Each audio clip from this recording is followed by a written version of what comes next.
सोनहर चले 25 फरवरी को सोनहर शिव सागर चले, जहां पर राष्ट्रीय किसान भारत का गौरव 45 फीट ऊंचा सम्राट अशोक स्तंभ का भव्य उद्घाटन समारोह होने जा रहा है। आप सब सादर आमंत्रित हैं।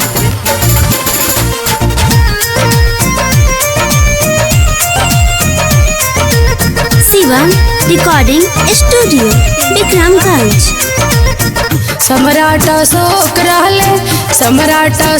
रहले सभा से महान, यश तमावे से ऊंचा कैले देशवा के शान, यश तमावे से ऊंचा कैले भारत के नाम, यश तमावे से ऊंचा कैले। सम्राट अशोक रहले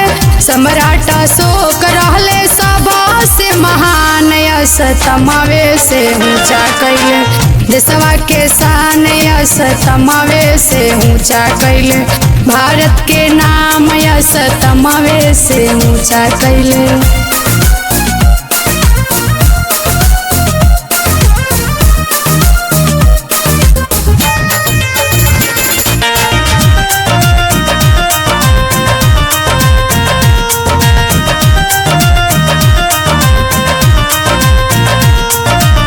विश्व विजेता बन के कैले शासनवा, एही से अमर भइले दुनिया में नामावा, एही से अमर भइले दुनिया में नामावा। विश्व विजेता बन के कैले शासनवा, एही से अमर भइले दुनिया में नामावा। बुद्ध के शरण में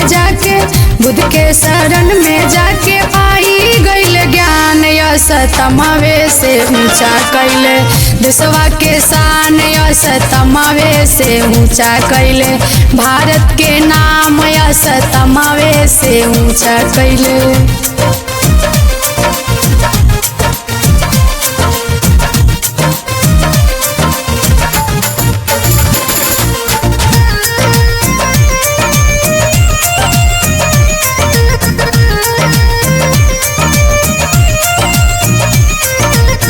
सोनहर में होता अशोक स्तंभ स्थापनावा, 40 फीट ऊंचाई से भइले दुनिया में नामावा, 40 फीट ऊंचाई से भइले दुनिया में नामावा। सोनहर में होता अशोक स्तंभ स्थापनावा, 40 फीट ऊंचाई से भइले दुनिया में नामावा।